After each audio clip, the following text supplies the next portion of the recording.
नमस्कार. सत्ताकारांमध्ये आपलं स्वागत आहे. कुठलंही आंदोलन सुरू असताना ते सामाजिक दृष्ट्या किंवा राजकीय दृष्ट्या पुढे घेऊन जात असताना काही संकेत पाळायचे असतात आणि ते संकेत पाळून त्या आंदोलनाची धार ठेवून मार्गक्रमण केलेलंच आंदोलन यशस्वी ठरतं, असं आतापर्यंत आपण राज्यात बघितलेलं आहे आणि देशातले काही आंदोलनं देखील बघितलेले आहेत. मात्र मराठवाड्यातील बीड या ठिकाणी संतोष देशमुख यांची हत्या झाली आणि हत्येचं गांभीर्य लक्षात घेऊन मराठा आंदोलक जरांगे पाटलांनी त्या ठिकाणी धाव घेतली आणि एक आंदोलन सुरू केलं. ते आंदोलन अत्यंत एक मोठ्या उंचीवर गेलं आणि याच आंदोलनाच्या अनुषंगाने त्या आंदोलनात सहभागी होऊन ते पुढे घेऊन जाण्याचं काम आमदार सुरेश धस जे भाजपचे आमदार आहेत त्यांनी देखील पुढाकार घेतला आणि संतोष देशमुखांचे भाऊ धनंजय देशमुख असतील, त्यांच्या परिवारातली वैभवी देशमुख असेल, या सगळ्यांनी मराठवाडा आणि मराठवाड्याच्या बाहेर देखील आंदोलनं सुरू केली की या आंदोलनाची मागणी हीच होती की संतोष देशमुख यांचे जे मारेकरी आहेत आणि जे सूत्रधार आहेत त्यांच्या हत्येला जबाबदार यांना कठोर शिक्षा झाली पाहिजे आणि याच्यातले सूत्रधार अडकले गेले पाहिजे, सूत्रधारांना मदत करणारे अडकले पाहिजेत.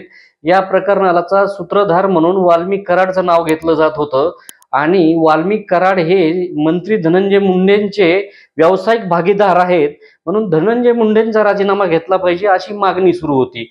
आंदोलनं वेगवेगळ्या उंचीवर नेत असताना त्यांचे भाषण संबंध महाराष्ट्रानं बघितलेत. कुठंतरी हा विषय तसाच असताना सुरेश धस आणि धनंजय मुंडेंवर एकही संधी सोडत नव्हते सुरेश धस टीका करण्याची. त्यांचं ट्रॅक्टरचं प्रकरण असेल, कुठं ते हार्वेस्टरचं प्रकरण असेल, पीक विम्याचं प्रकरण असेल, अशा त्या विषयावरून ते सातत्याने बोलत होते आणि तो विषय त्यांनी खूप व्यापक स्वरूप दिलं त्या विषयाला, पीक विम्या घोटाळ्याला वगैरे. असं सगळं सुरू असताना धनंजय मुंडे आणि सुरेश धस यांच्यामध्ये 4.5 तास भेट झाल्याचं भाजपचे प्रदेशाध्यक्ष आणि ते आता मंत्री असलेले चंद्रशेखर बावनकुळेंनी म्हटलं आणि राज्यभरामध्ये सुरेश धस यांच्या विरोधामध्ये संतापाची लाट उसळली. तातडीने मनोज जरांगेंनी देखील प्रेस घेतली आणि बोलताना सांगितलं की मला तोंड बघायची देखील इच्छा नाहीये आणि त्यांनी कुठंतरी विश्वासघात केला, समाजाला दगा दिला वगैरे वगैरे आरोप केले त्यांनी.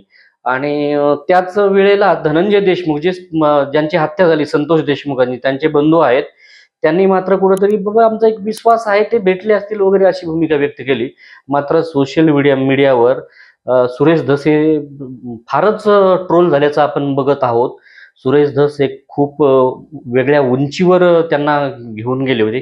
कुठंतरी मराठा समाजच म्हणून नाही की समाजातील सर्व समाजातील एक युवक मंडळी असेल किंवा ज्येष्ठ असतील त्यांना वेगळ्या नजरेने बघत होते, म्हणजे चांगल्या नजरेने बघत होते. किंवा हे आता मराठवाड्याचे नेते असतील, हे त्यांनी आता इतर विषय देखील हातात घेतले पाहिजे. जसे मनोज जरांगेंच्या बाबतीमध्ये झालं की बाबा मनोज जरांगेंनी केवळ मराठाचं आरक्षण तर नाही तर शेतीचे प्रश्न हाताळले पाहिजेत, तशीच एक भावना अपेक्षा सुरेश धस यांच्याकडून व्यक्त करण्यात येत होती. मात्र त्याला कुठंतरी आता ब्रेक लागलाय असं सध्या तरी दिसतंय आणि त्यांना प्रश्न विचारतायत.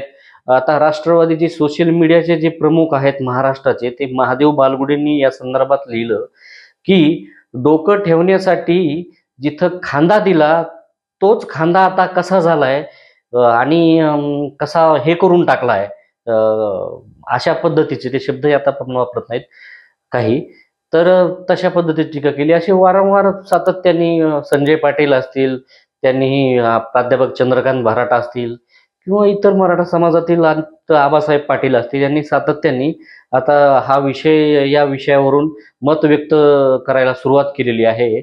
मात्र कुठंतरी टायमिंग चुकलंय का असा देखील या निमित्ताने प्रश्न उपस्थित होतोय. धनंजय मुंडे आणि सुरेश धस हे भेटलेच असते किंवा एकाच सत्ताधारी पक्षाचे आहेत, दोघंही जण एकाच जिल्ह्याचे आहेत, त्यामुळे कुठंतरी त्यांच्या भेटी झाल्याच असते आणि ते सगळं होतं. फक्त हा विषय मार्गी लागेपर्यंत त्यांनी कुठंतरी ती भेट टाळायला पाहिजे होती अशी अपेक्षा व्यक्त करतायत. यावरून आता ते प्रचंड ट्रोल होत आहेत.